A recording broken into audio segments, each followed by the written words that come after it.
Pourtant, c'est la marque, la doyenne des marques françaises. Hein, je crois. La Panhard. Panhard et Levasseur. C'est vrai. Et là, on a un modèle PL17 en version break. Modèle unique. Alors déjà, la PL17, c'est vrai qu'on n'en voit pas tous les jours. Et en version break, c'est un modèle... Alors tu parles bien dans le micro, et tu lèves le micro comme ça. Voilà, j'ai le soleil qui m'éblouit. C'est pas la voiture qui m'éblouit, c'est le soleil. Gaëtan qui assure le secrétariat au niveau du club. Alors cette voiture, tu l'as depuis peu, hein? Ça fait 7-8 mois. Ouais, on était ensemble d'ailleurs quand on l'a vu pour la première fois. Tout à fait. Le salon d'Orient, on l'a vu. Et j'ai eu le coup de foudre. T'as eu le coup de foudre de cette voiture. Sa ligne fluide Ouais. m'a tout de suite attiré. Ouais. En plus, je me suis dit, je peux me reconvertir comme ambulancier avec un gyrophare. C'est vrai, il y a dû avoir des ambulances. Il y a eu des ambulances. Je rappelle que Panhard, avant la guerre, ce sont des voitures de luxe, de très très belles voitures de luxe. Après la guerre, vu la conjoncture, Panhard va se porter sur les voitures plus populaires. Tout à fait. Et notamment avec ce bicylindre Panhard, créé après la guerre, ou pendant la guerre d'ailleurs. J'ai oublié son nom, de la garde, je crois. Un nom comme ça qui a créé ce moteur. Et va sortir la petite Dina après-guerre, qui est en aluminium au départ, et qui va être un beau succès populaire, malgré les difficultés de cette entreprise. Ensuite, la Dina Z va suivre, et ensuite la PL17. La PL17 qui est en fait une évolution de la Dina. Tout à fait. On garde la même cellule, on change. Je vais lui laisser la parole. Voilà. Voilà. Pour arriver à ce break PL17, alors break il n'est pas fabriqué par Panhard. Panhard avait l'ambition de faire un break mais n'avait pas les capacités industrielles, donc l'avait sous-traité en Italie chez Panotto. Souvent ce break on l'appelle le break Panotto. Ça a été un échec industriel parce que bon, les chiffres que j'ai, il aurait été produit moins de 3000 véhicules puisque les Italiens n'arrivaient pas à fabriquer ce break. Donc Panhard avait repris la production en France. Donc, j'en mets mon micro. Le break jusqu'à la moitié de la voiture, on va dire, même un peu plus, ouais, c'est la berline. Ouais. Et après, bien sûr, c'est la transformation en break. Alors, bien sûr, certains me diront, ouais, le break, c'est carré, c'est pas très joli. Moi, je trouve une certaine élégance, je trouve une certaine beauté à ce break. Tout à fait. En plus, bon là, il est en monocouleur, mais il y en a eu beaucoup en biton. En deux tons. Biton, ouais, tout à fait. Avec le toit d'une couleur tout à fait. Et la caisse d'une autre. Voilà. D'accord. Celle-ci, elle est de quelle année? 64. 64, je crois que c'est les toutes dernières. C'est les dernières. Ah, parce que la PL17 achève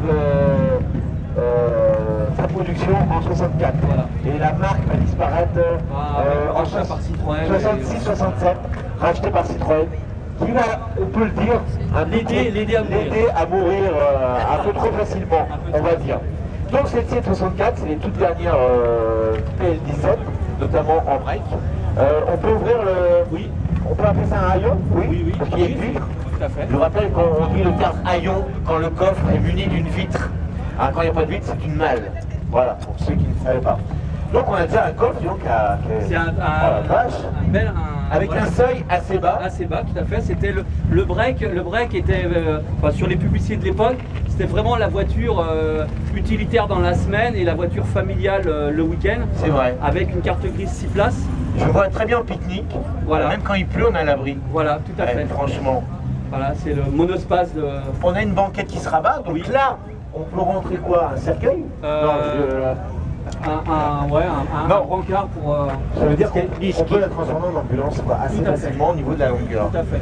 Comme je disais tout à l'heure, on a des compas aussi, avec un logement spécifique pour les compas qui sont repliés, hein, pour pas gêner. Et même juste les amortisseurs qui dépassent un peu. Oui. Non mais c'est assez logeable.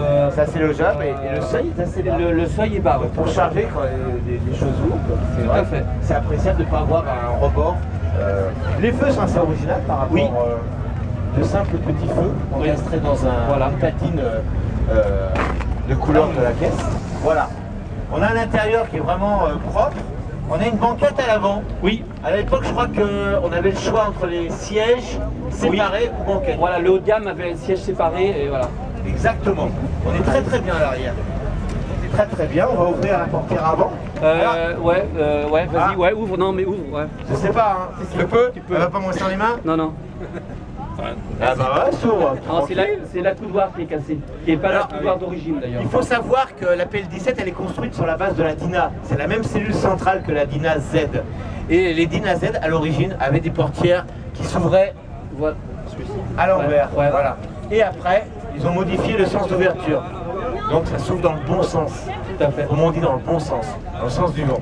Là, on a vachement de place en fait. Ah oui, c'est très spacieux. Je rappelle bien sûr que c'est une traction avant, donc on n'a pas de tunnel. Voilà. Donc on a de la place. On a toutes les caractéristiques là, sous les yeux du véhicule. Voilà. Donc je rappelle que le poids à vide est de 942 kg. Ce qui pour un break n'est pas lourd parce qu'on est en dessous de la tonne. Voilà. Bon après par rapport à la cylindrée. Ouais, on va en venir en mode. Mais là on a vraiment la place pour les sièges.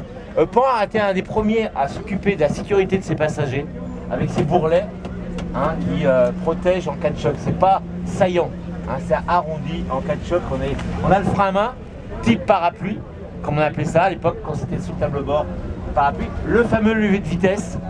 Alors la boîte elle a toujours une réputation de fragilité. Ouais, fragile et voilà, c'est... Voilà, le carter est assez petit et c'est assez... c'est pas évident. On a un très beau compteur en arc de cercle et on n'a pas grand chose, on a quelques interrupteurs dessus qui doit commander sans doute les phares. Essuie-glace, dans les phares c'est sur le Komodo. Donc essuie-glace, klaxon 2 tons peut-être aussi. Il est sur le côté, non il est sur le côté. Voilà. Ouais, pas mal. On a deux boîtes à gants. Deux boîtes à gants. Deux boîtes à gants. Ah ouais, séparé ici, je sais pas si c'est d'origine, mais c'est super sympa. Ouais, super sympa. On est bien au à l'avant, donc on peut se mettre 3 à l'avant, 3 à l'arrière, 6 places. 6 places. Voilà. Pas mal. Et 3 ou 4 dans le coffre. Et 3 ou 4 dans la belle-mère dans le coffre. La belle-mère dans le coffre. Je sais pas pourquoi on dit toujours la belle-mère dans le coffre, je sais pas. La cylindrée, on va passer au moteur. On va ouvrir le capot moteur, enfin tu vas ouvrir le capot moteur. Je te prends le micro pour t'aider. Alors tout l'avant se soulève. C'est assez impressionnant. Qui permet d'accéder regardez la mécanique. Alors je vous rappelle bien sûr que Panhard c'était un bicylindre refroidi à air. C'est le principe du moteur Porsche. Voilà, avec une, comment on appelle ça, une espèce de turbine, qui refroidit le moteur, qui compresse l'air aspiré. L'air passe ici, vous voyez, entre le pare-choc et le capot, et passe dans cette turbine et refroidit les cylindres à ailettes que l'on voit. On les voit peut-être pas. Ils sont enfermés. Je ne sais pas s'il y a des ailettes d'ailleurs. Ils sont enfermés là. Ouais. Donc on compresse l'air pour refroidir les deux cylindres. Et là on a une cylindrée, donc on disait de 848 cm3, c'est petit. C'est petit. Et pourtant à l'époque, au Mans, ils ont gagné des tas de victoires relatives de performance avec les CD Panhard et les DB Panhard. Donc c'est vraiment des moteurs assez pointus, c'est vrai, mais performants. Bon, ça demande à être quand même bien entretenu. C'est des moteurs à... Bon, c'est pas fragile, mais il faut que ce soit entretenu. La distribution était très fragile. La distribution... Maintenant, ils mettent des distributions en alu, mais à l'époque, c'était... On avait un pignon en céleron. Qui pétait comme des... Voilà, donc aujourd'hui, tous les Panhard ont des ça a été refait en alliage léger. C'est un peu plus bruyant, mais c'est mieux. C'est mieux que quand tu casses ça. J'en ai cassé 4. Voilà. Et à chaque fois, c'est le moteur qui dégage. Mon père, moi je me rappelle... Pardon. Non, vas-y. Non, je disais juste... les échappements. C'est l'échappement qui tient le moteur. Ah oui, c'est vrai que c'est assez original. Et ça cassait assez souvent aussi. Oui, tout sur caoutchouc. Ouais, c'est monté sur le caoutchouc. Parce que regardez les caoutchoucs, les supports ils sont là. Et regardez la patte, elle tient l'échappement également, elle est fixée, elle est soudée. C'est assez original quand même. Vous ne verrez pas ça sur beaucoup de voitures. Vous avez des renforts ici, il y avait des gros tubes pour renforcer l'avant. Non, c'est pas le même, le Tigre, c'est pas et le même. tout est fait pour que ce soit le plus léger possible. Vu que le moteur n'est pas très puissant, on a essayé de vraiment faire le plus léger possible. L'ouverture du capot, regardez, c'est deux petits compas assez modernes pour l'époque, qui se bloquent automatiquement. Voilà. Et un simple carbu au milieu. Voilà. C'est ça ressemble à une mécanique de deux chevaux. Il faut bien le dire, c'est assez simple. Assez simple. Mais les Panhard, ça reste des voitures à part. Avec ces gros pare-chocs aussi en aluminium. En aluminium. Voilà. Point faisait des moteurs de chars d'assaut. Oui, c'est vrai. Oui, D'ailleurs, c'est là. il faut savoir que Panhard existe toujours aujourd'hui dans le milieu Pour la défense, pour la défense, dans le milieu militaire. Ça existe, ils fabriquent des moteurs pour les chars. Extra plat. Voilà, Panhard n'a pas disparu. Il a disparu de la construction automobile, mais pas disparu tout court. Et actuellement, ils font la Peugeot P4 là, de l'armée militaire. C'est eux qui la font. Hein. C'est eux qui la font. Donc Panhard existe toujours. Voilà. On a affaire au dernier modèle avec les clignotants qui sont intégrés près des phares. On me rappelle les premières, on avait les clignotants stylisés, avec des sourcils stylisés qui revenaient sur les côtés. Taxi. Ah bah là-bas, Ça vient d'arriver. j'avais pas vu. Ça vient d'arriver. C'est dommage qu'elle ait arrivé si tard. Il faut savoir que à l'époque, à Paris, les taxis G7 avaient commandé que des Panhard Dyna. C'est un rappel de ces fameuses taxis G7. Ces propriétaires mentants, je pense que je me trompe pas. Voilà, on a fait le tour de cette voiture qui est un break. Vous n'en avez pas beaucoup des breaks aujourd'hui. Ça n'existait pas sur la version précédente. Ça n'existait que sur la version break.